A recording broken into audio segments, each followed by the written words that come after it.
Yeah. So what are some of the things that women specifically need to understand about the hormones as they age? How are their hormones changing? And then, what are some of the things that they can do to manipulate those hormonal levels to lose weight, and to improve their health? Sure. Well, a couple things about that. One is the first thing that they need to understand now.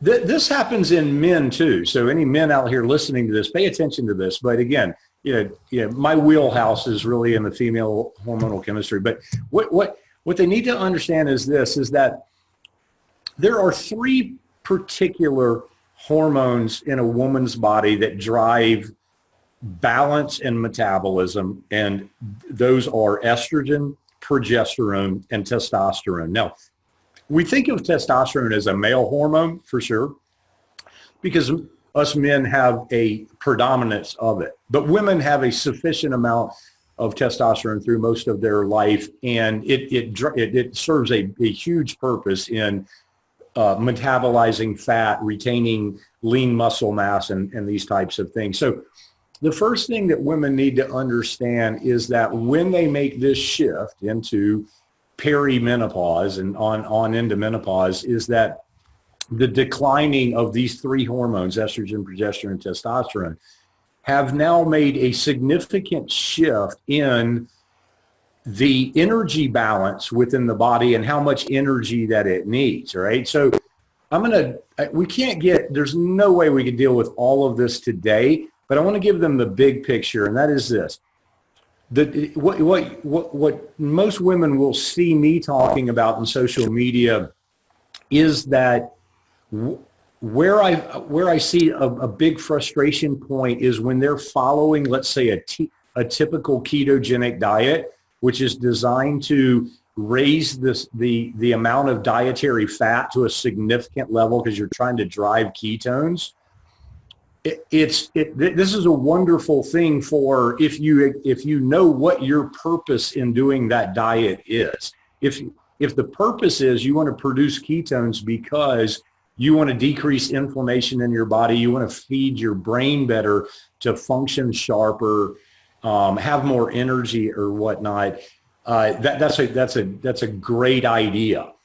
However, if you're a woman who's probably between 43 and 62, and your main focus is on you need to lose body fat, this has to be structured differently. You now do not have the hormonal capacity to drive the extra fat in this diet and be able to metabolize it and burn it off, and then also burn your own body fat to produce ketones. So what happens is that a lot of these women are eating a way too high of fat, not getting enough protein in their diet. And then the carb restriction is exactly where they should be.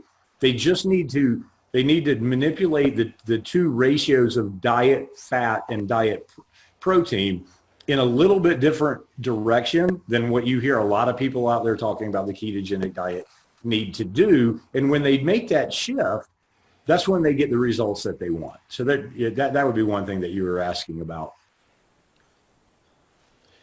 How much does diet influence estrogen and progesterone? Well, so again, a loaded question, but to try to simplify that, I would say this. One is that the natural occurring shift into peri and postmenopause really doesn't have that much to do with diet, meaning that all this really this isn't a disease that anybody gets, right? This is a transitioning of the body saying that I no longer really support being pregnant and going through gestation and all this kind of stuff. So in a sense, it's not about that, diet one way or another is going to keep you or prevent you from going through menopause or whatever. Now, with that being said, wow, we are like no time ever before are women and men also exposed to hormonal influences through the food supply like never before. So, I mean, the what we call xenoestrogens, these are estrogens that are outside of the body in the environment that find their way into our body,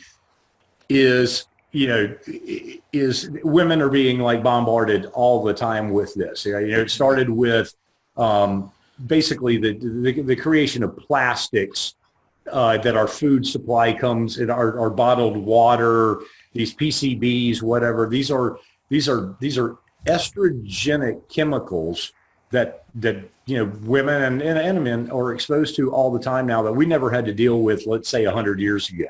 So in that sense, we are bombarded with these phytochemical hormones, and they do need to be paid attention to, because one of the biggest things that functional medicine doctors see all day long is this term that we bring up all the time called estrogen dominance, where a woman who is, for either the reason that she's exposing herself to too much estrogen or doesn't have enough progesterone, this other female hormone, to antagonize that estrogen, finds herself in an estrogen dominant situation. And that estrogen dominance is causing problems with everything from metabolism to liver function to fat storage, to emotional well-being and whatnot. So in that case, those things have to be paid attention to for sure.